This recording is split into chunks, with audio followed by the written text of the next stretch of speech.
প্রত্যেকটি দর্শককে জানাই অসংখ্য ধন্যবাদ এই চ্যানেলকে বেশি বেশি করে সমর্থন করার জন্য, মানুষের কাছে এগিয়ে নিয়ে যাওয়ার জন্য।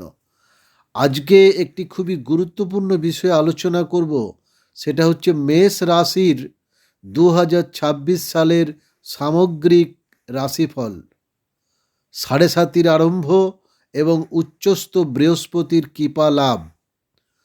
এই দুটো বিষয়ে ফোকাস রেখে মেষ রাশির 2026 সাল কেমন যাবে সেই সম্পর্কে আলোচনা করব।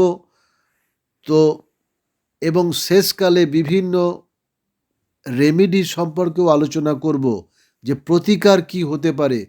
তো একটু ধৈর্য ধরে শুনবেন। মেষ রাশি হচ্ছে রাশিচক্রের প্রথম ঘর বলা হয়ে থাকে, অর্থাৎ কালপুরুষের যে রাশিচক্র, সেই রাশিচক্রের প্রথম রাশি বলা হয়ে থাকে মেষ রাশি।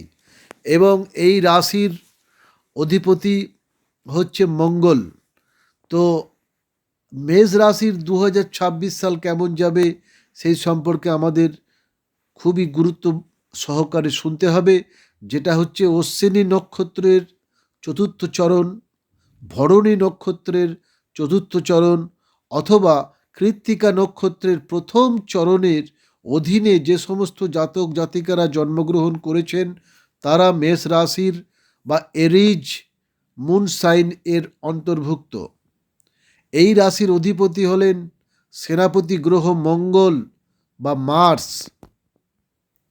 মেষ রাশির জাতক জাতিকাদের জন্য 2026 সালটি একটি অত্যন্ত গুরুত্বপূর্ণ বছর হতে চলেছে, যা জীবনে বড় পরিবর্তন এবং শিক্ষার বার্তা নিয়ে আসছে। এই বছরের সবচেয়ে বড় ঘটনা হলো আপনার দ্বাদশ ভাব অর্থাৎ মীন রাশিতে শনির প্রবেশ, যা আপনার সাড়ে সাতির সূচনার ইঙ্গিত দেয়। শনি কিন্তু মীন রাশিতে বসে আছে। এটি বছরটিকে একটি গম্ভীর এবং কর্মফলদায়ক রূপ দেবে। একই সাথে একাদশভাবে রাহুর অবস্থান প্রচুর ধন সম্পদ লাভ এবং নতুন যোগাযোগের সুযোগ আপনার জন্য তৈরি করবে। এবং চতুর্থভাবে বৃহস্পতির উচ্চস্থ অবস্থান পারিবারিক শান্তি ও সম্পত্তি লাভের যোগ তৈরি করবে। এবার আসি গ্রহের অবস্থান সম্পর্কে একটুখানি আলোচনা করে নিয়ে জীবনে তার প্রভাব কেমন যাবে সেই নিয়ে আলোচনা করব। 2026 সালটি এক ধরনের টানাপোড়েনের বছর হতে চলেছে। শনিদেব সারা বছর মীন রাশিতে অর্থাৎ আপনার দ্বাদশ ভাবে অবস্থান করবেন। এটি হলো সাড়ে সাতির প্রথম পর্যায়। এই গোচর আপনার কাছে শৃঙ্খলা, ধৈর্য, বিনয় এবং সতর্ক অর্থনৈতিক পরিকল্পনার দাবি রাখবে। এটি খরচ বাড়াতে পারে, ঘুমের ব্যাঘাত ঘটাতে পারে এবং পুরনো শত্রু বা কর্মফলকে সামনে নিয়ে আসতে পারে। তবে আধ্যাত্মিক উন্নতি, দান ধ্যান এবং বিদেশ ভ্রমণের জন্য এটি চমৎকার একটি সময়। বৃহস্পতির গোচর এই বছর আপনার জন্য রক্ষা কবচ হিসেবে কাজ করবে। বছরের শুরুতে বৃহস্পতি মিথুন রাশিতে অর্থাৎ তৃতীয় ভাবে থাকবেন, যা আপনার যোগাযোগ, দক্ষতা এবং ছোটোখাটো ভ্রমণকে বাড়াবে। তবে সবচেয়ে আকাঙ্ক্ষিত সময় শুরু হবে 2রা জুন 2026 থেকে, যখন দেবগুরু বৃহস্পতি তার উচ্চস্থ রাশি কর্কটে আপনার চতুর্থভাবে প্রবেশ করবেন। 30শে অক্টোবর পর্যন্ত চলা এই সুবর্ণ সময় পারিবারিক সুখ, মায়ের আশীর্বাদ এবং নতুন ফ্ল্যাট বা গাড়ি কেনার সুযোগ আপনার জন্য এনে দেবে। 31শে অক্টোবর থেকে বৃহস্পতি সিংহ রাশিতে অর্থাৎ পঞ্চম ভাবে প্রবেশ করবেন, যা সৃজনশীলতা, সন্তান, বুদ্ধিমত্তা এবং উচ্চশিক্ষার জন্য অত্যন্ত শুভ হবে। রাহু এবং কেতু বাইরের জগতের ঘটনাগুলোকে প্রভাবিত করবে। বছরের অনেকটা সময় রাহু কুম্ভ রাশিতে একাদশ ভাবে এবং কেতু সিংহ রাশিতে পঞ্চম ভাবে থাকবেন। একাদশ ভাবে রাহু প্রচুর আর্থিক লাভ, সোশ্যাল নেটওয়ার্কিং এবং দীর্ঘদিনের আটকে থাকা ইচ্ছা পূরণের জন্য দুর্দান্ত। তবে পঞ্চম ভাবে কেতু মাঝে মধ্যে সন্তান বা প্রেম জীবন থেকে এক ধরনের মানসিক দূরত্ব তৈরি করতে পারে। 6ই ডিসেম্বর 2026 একটি বড় পরিবর্তন আসবে। রাহু মকরে অর্থাৎ দশম ভাবে এবং কেতু কর্কটে অর্থাৎ চতুর্থ ভাবে প্রবেশ করবেন। এটি আপনার কর্মজীবন এবং খ্যাতির ওপর হঠাৎ করেই আলো ফেলবে, কিন্তু একই সাথে মানসিক স্তরে কিছু পরিবর্তনের সূচনা করবে। আপনার রাশির অধিপতি মঙ্গল বছরের শুরুটা করবেন প্রবল উৎসাহের সাথে। তিনি তার উচ্চস্থ রাশি মকরে অর্থাৎ দশম ভাবে 16ই জানুয়ারি থেকে 23শে ফেব্রুয়ারি পর্যন্ত অবস্থান করবেন, যা আপনার কেরিয়ার ও সাহসের জন্য দারুণ। তবে সতর্ক থাকতে হবে, যখন মঙ্গল তার নিচস্থ রাশি কর্কটে অর্থাৎ চতুর্থ ভাবে এবং 18ই সেপ্টেম্বর থেকে 12ই নভেম্বর পর্যন্ত থাকবেন। উচ্চস্থ বৃহস্পতি সেখানে থাকলেও মঙ্গলের এই অবস্থান পারিবারিক কলহ বা মানসিক অশান্তি সৃষ্টি করতে পারে। সামগ্রিকভাবে 2026 সালটি বুদ্ধিমত্তা ও সচেতনতার সাথে কাটাতে হবে। একদিকে রাহু যেমন আয় বাড়াবে, অন্যদিকে শনি খরচ বাড়াবে। বৃহস্পতি পারিবারিক আনন্দ দেবে, কিন্তু শনি ও মঙ্গল আপনার স্বাস্থ্য এবং মানসিক শান্তির পরীক্ষা নেবে।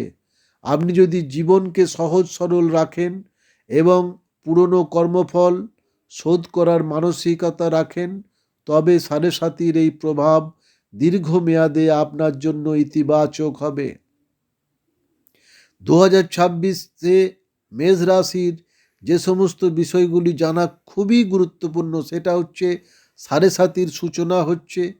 শৃঙ্খলা দরকার আপনার জীবনে, আধ্যাত্মিকতাকে গুরুত্ব দিতে হবে এবং খরচের ব্যাপারে আপনাকে সতর্ক থাকতে হবে। একাদশভাবে রাহুর প্রভাবে প্রচুর লাভ হতে পারে, যোগাযোগ বৃদ্ধি এবং ইচ্ছা পূরণ ইত্যাদি হতে পারে। 2রা জুন থেকে 30শে অক্টোবর পর্যন্ত গৃহ, সম্পত্তি, যানবাহন এবং শিক্ষার জন্য সেরা সময়। জানুয়ারি-ফেব্রুয়ারিতে কেরিয়ারের দুর্দান্ত শুরু হবে এবং ডিসেম্বরে কেরিয়ারে আকস্মিক পরিবর্তন আসবে। স্বাস্থ্য, ঘুম এবং মানসিক শান্তির দিকে নজর দেওয়া খুবই জরুরি। অহেতুক বিবাদ এড়িয়ে চলতে হবে। এবার আসি কেরিয়ার এবং কর্মজীবন। সূচনায় তেজ এবং শেষে দায়িত্ব। 2026 সালে আপনার কেরিয়ার প্রবল আত্মবিশ্বাসের সাথে শুরু হবে। আপনার রাশি অধিপতি মঙ্গল তার উচ্চস্থ রাশি মকরে অর্থাৎ দশম ভাবে 16ই জানুয়ারি থেকে 23শে ফেব্রুয়ারি পর্যন্ত থাকবেন। এই সময়টি ক্ষমতা, পদোন্নতি এবং নতুন দায়িত্ব গ্রহণের জন্য আদর্শ। কর্মক্ষেত্রে সাহসী পদক্ষেপ নেওয়ার এটিই কিন্তু সেরা সময়। তবে সারা বছর ধরে প্রধান প্রভাব থাকবে দ্বাদশভাবে শনির। এর ফলে মাঝে মাঝে মনে হতে পারে আপনার পরিশ্রমের সঠিক স্বীকৃতি মিলছে না বা নেপথ্যে থেকে কাজ করতে হচ্ছে। বহুজাতিক সংস্থা বা এমএনসি, হাসপাতাল, গবেষণাগার বা প্রজেক্টের কাজে যুক্ত ব্যক্তিদের জন্য এটি খুবই একটি ভালো সময়। চাকরির সূত্রে বিদেশ যাত্রা বা বদলির প্রবল সম্ভাবনা রয়েছে। অফিসের রাজনীতি এবং গোপন শত্রুদের থেকে সাবধান থাকুন। 2রা জুন থেকে 30শে অক্টোবর পর্যন্ত বৃহস্পতি যখন চতুর্থভাবে থাকবেন, তখন কাজের পরিবেশ স্থিতিশীল এবং সহযোগী হবে। যারা শিক্ষকতা, রিয়েল এস্টেট, কৃষি বা ওয়ার্ক ফ্রম হোম করছেন, তাদের জন্য এটি চমৎকার একটি সময়।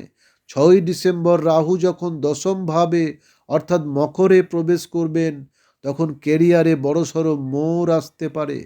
এটি পদমর্যাদা বৃদ্ধি বা হঠাৎ নতুন দায়িত্ব পাওয়ার ইঙ্গিত দেয়, তবে কাজের চাপও বাড়বে। সতর্কতার সময় হচ্ছে 18ই সেপ্টেম্বর থেকে 12ই নভেম্বর পর্যন্ত। মঙ্গল যখন নিচস্থ থাকবেন, তখন কর্মক্ষেত্রে মাথা ঠান্ডা রাখুন, পারিবারিক অশান্তির প্রভাব যেন অফিসের কাজে না পড়ে। ঊর্ধ্বতন কর্তৃপক্ষের সাথে তর্কে জড়াবেন না।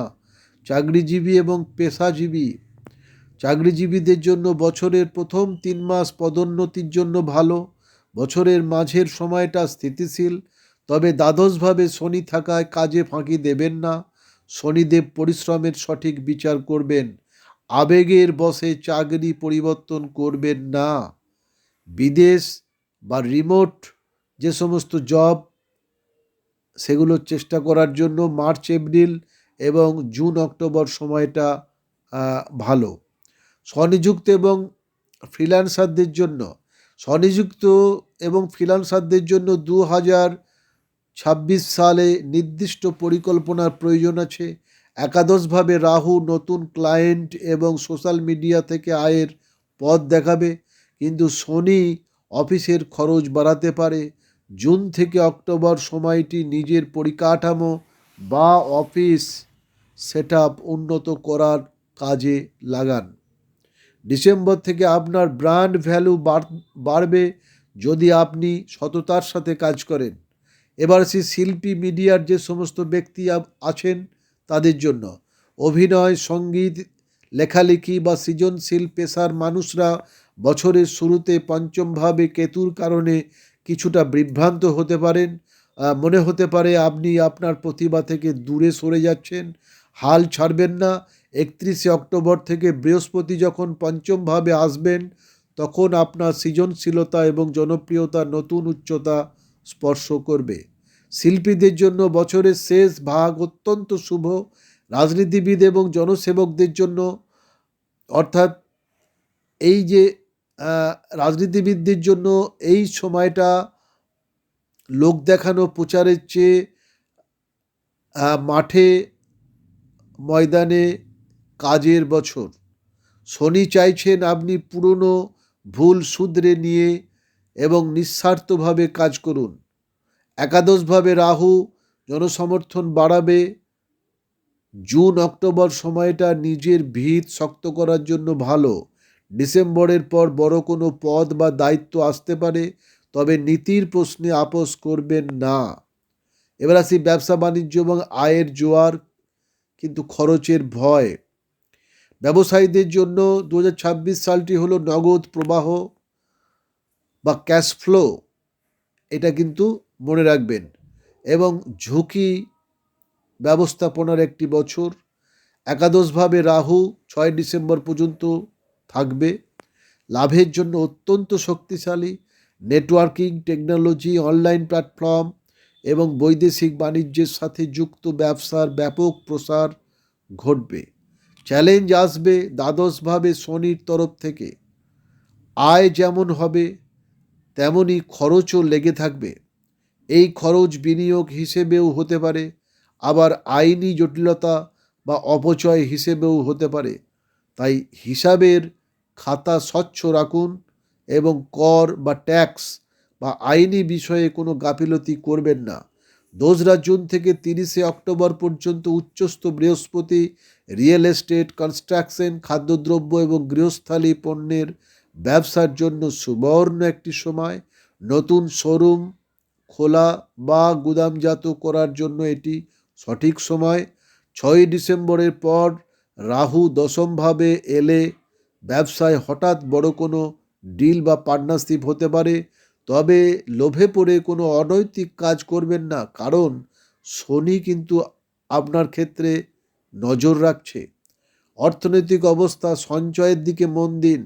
2026 সালে আপনার আর্থিক জীবন দুটি বিপরীত শক্তির দ্বারা চালিত হবে। একদিকে একাদশভাবে রাহু আয়ের নানা পথ খুলে দেবে। বোনাস, কমিশন বা শেয়ার বাজার থেকে লাভ হতে পারে। অন্যদিকে দ্বাদশভাবে শনি ব্যয় স্থান 7.5 প্রভাবে খরচ বাড়াবে। টাকা আসার সাথে সাথেই তা কোনো না কোনো খাতে বেরিয়ে যেতে পারে। আপনার মূল মন্ত্র হওয়া উচিত বাধ্যতামূলক খরচকে বুদ্ধিমান বিনিয়োগে রূপান্তর করা। টাকা যাতে অপচয় না হয়, তাই তা ফ্ল্যাট জমি, সোনা বা দীর্ঘমেয়াদী স্কিমে বিনিয়োগ করুন। এর জন্য সেরা সময় হলো 2রা জুন থেকে 30শে অক্টোবর। এই সময়ে বৃহস্পতির কৃপায় সম্পত্তি কিনলে তা আপনার ক্ষেত্রে খুবই লাভজনক হবে। জুয়া, ফাটকা বা খুব ঝুঁকিপূর্ণ স্কিম থেকে দূরে থাকুন, বিশেষ করে যখন কেতু পঞ্চমভাবে রয়েছে। এপ্রিল 2 থেকে মে 11 পর্যন্ত মঙ্গলের দ্বাদশ ভাব গোচরের সময় অহেতুক খরচ বা হাসপাতালেও খরচ হতে পারে, তাই আগে থেকেই মেডিকেল ইন্স্যুরেন্স বা এমার্জেন্সি ফান্ড তৈরি রাখুন। পারিবারিক জীবন, গৃহই শান্তির নীড়। বছরের মাঝামাঝি সময়টা আপনার পারিবারিক জীবনের জন্য আনন্দের বার্তা নিয়ে আসবে। 2রা জুন থেকে 30শে অক্টোবর পর্যন্ত বৃহস্পতি কর্কট রাশিতে চতুর্থভাবে থাকায় সংসারে সুখ শান্তি বজায় থাকবে। বাড়িতে কোনো মাঙ্গলিক অনুষ্ঠান, পূজা পার্বণ বা নতুন সদস্যের আগমন ঘটতে পারে। মায়ের স্বাস্থ্যের উন্নতি হবে। তবে পঞ্চমভাবে কেতু ডিসেম্বর পর্যন্ত সন্তানের বিষয়ে কিছু দুশ্চিন্তা দিতে পারে। তারা হয়তো পড়াশোনার জন্য দূরে যেতে পারে বা তাদের আচরণে কিছুটা জেদ দেখা দিতে পারে। প্রেমজ সম্পর্কে ভুল বোঝাবুঝি বা দূরত্বের সৃষ্টি হতে পারে। সবচেয়ে সতর্ক থাকতে হবে 18ই সেপ্টেম্বর থেকে 12ই নভেম্বর পর্যন্ত, যখন মঙ্গল নিচস্থ অবস্থায় চতুর্থভাবে থাকবেন। এই সময়ে জমি জমা বা ফ্ল্যাট দিয়ে আত্মীয়দের সাথে কিছু বিবাদ হতে পারে। রাগের মাথায় পরিবারের কোনো সদস্যকে কটু কথা বলবেন না। 6ই ডিসেম্বরের পর কেতু চতুর্থভাবে এলে আপনি কিছুটা অন্তর্মুখী বা আধ্যাত্মিক হয়ে উঠতে পারেন। সংসারের কোলাহল থেকে দূরে গিয়ে কিছুটা নির্জনের সময় কাটাবেন। এটা কিন্তু খুবই আপনার ক্ষেত্রে ভালো হবে এবং এটা আপনার মনে জাগতেও পারে। স্বাস্থ্য, সাড়ে সাতির সতর্কতা, ঘুমের খুবই প্রয়োজন। 2026 সালে স্বাস্থ্যের প্রতি বিশেষভাবে যত্ন নেওয়া প্রয়োজন আছে। সাড়ে সাতির প্রভাবে দ্বাদশে শনি, পায়ের সমস্যা, চোখের সমস্যা এবং বিশেষ করে ঘুমের ব্যাঘাত ঘটতে পারে। মানসিক উদ্বেগ বা অজানা ভয় আপনাকে ক্লান্ত করতে পারে।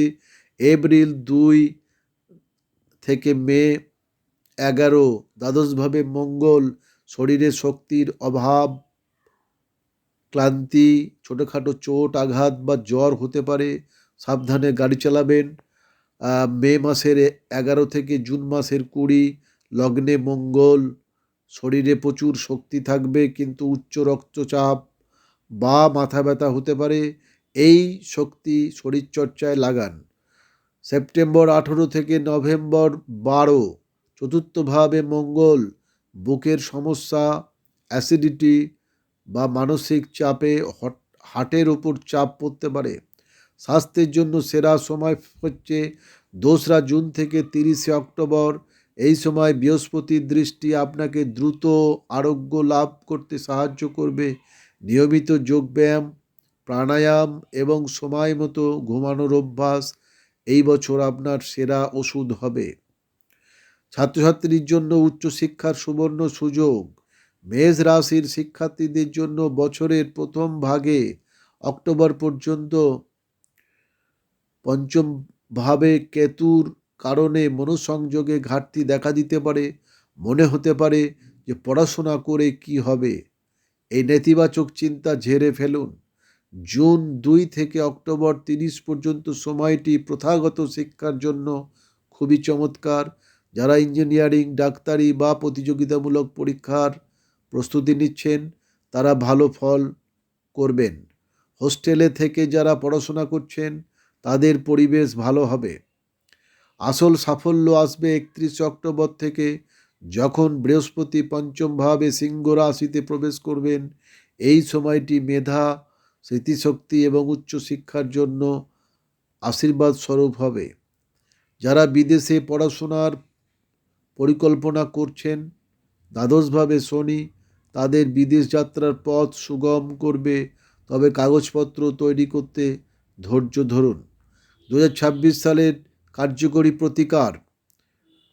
এই বছর 7.5-এর প্রভাব কমাতে এবং মঙ্গলের শক্তিকে সঠিক পথে চালিত করতে কয়েকটি বিষয় আপনার নিয়মিত অভ্যাস করা খুবই ভালো হবে।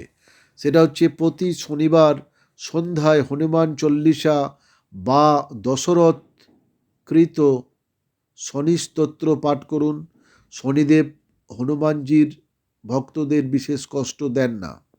শনিবার কোনো শনি মন্দিরে বা অশ্বত্থ গাছের নিচে সরিষার তেলের প্রদীপ জ্বালান। অসৎ পথ এড়িয়ে চলুন। শ্রমিক, কর্মচারী বা বয়োজ্যেষ্ঠদের সাথে খারাপ ব্যবহার করবেন না। শনিদেব কর্মফলের দেবতা, তাই সততায় সেরা প্রতিকার। শনিবার সাধ্যমতো কালো তিল, পিওলির ডাল বা গরম কাপড় গরিবদেরকে দান করুন। মঙ্গলের জন্য প্রতিকার। মঙ্গল হচ্ছে আপনার রাশির অধিপতি। মঙ্গলবার হনুমানজি বা কার্তিকের পূজা করুন। হনুমানজিকে লাল জবা বা সিঁদুর অর্পণ করুন। রাগ নিয়ন্ত্রণ করুন। শরীরচর্চা বা খেলাধুলার মাধ্যমে মঙ্গলের শক্তি খরচ করুন। মঙ্গলবার মুসুর ডাল বা লাল বস্ত্র দান করুন, সেটা আপনার ক্ষেত্রে খুবই শুভ হবে। রাহু কেতু ও সাধারণ প্রতিকার। বাঙালি হিসেবে মা দুর্গার আরাধনা আমাদের শক্তির উৎস। রাহু কেতুর নেতিবাচক প্রভাব কাটাতে নিয়মিত দুর্গা নাম জপ করুন বা চণ্ডীপাঠ শ্রবণ করুন। কেতুর বাধা কাটাতে গণেশজির পুজো করুন। পারিবারিক শান্তি বজায় রাখতে গুরুজনদের পায়ে হাত দিয়ে প্রণাম করে দিন শুরু করুন। এবার আসি আপনার ক্ষেত্রে কি কি করণীয় এবং কি কি বর্জনীয় বিষয়। আর্থিক পরিকল্পনা করুন, সঞ্চয়ে মন দিন। জুন অক্টোবর সময়ে শুভ কাজগুলো সেরে ফেলুন। কর্মক্ষেত্রে সময়ানুবর্তিতা এবং শৃঙ্খলা খুবই দরকার, সেটাকে বজায় রাখুন। আর বর্জন করতে হবে রাগের মাথায় বা আবেগের বশে কোনো বড় সিদ্ধান্ত নেবেন না, বিশেষ করে সেপ্টেম্বরের শেষের দিকে। ফাটকা ব্যবসা বা জুয়ায় টাকা লাগাবেন না, এটা কিন্তু আপনার ক্ষেত্রে মোটেই ভালো সিদ্ধান্ত হবে না। তো গেল একটা সাধারণভাবে আলোচনা। এই সাধারণ আলোচনাটা আমরা এখানে দেখলাম। তবে আপনার জন্মকুণ্ডলীর যে লগ্ন চার্ট, সেখানে লগ্ন চার্টে গ্রহগুলির অবস্থান জানা খুবই প্রয়োজন। তাহলেই কিন্তু আপনার বিশেষ যে রাশিফল সেটাকে কিন্তু বলা যাবে। তাই দরকার মতো হোয়াটসঅ্যাপে যোগাযোগ করুন। ভিডিওর ডেসক্রিপশন বক্সে হোয়াটসঅ্যাপ নাম্বার দেয়া থাকলো। ধন্যবাদ বন্ধুরা, প্রত্যেকে ভালো থাকবেন, সুন্দর থাকবেন, সুস্থ থাকবেন।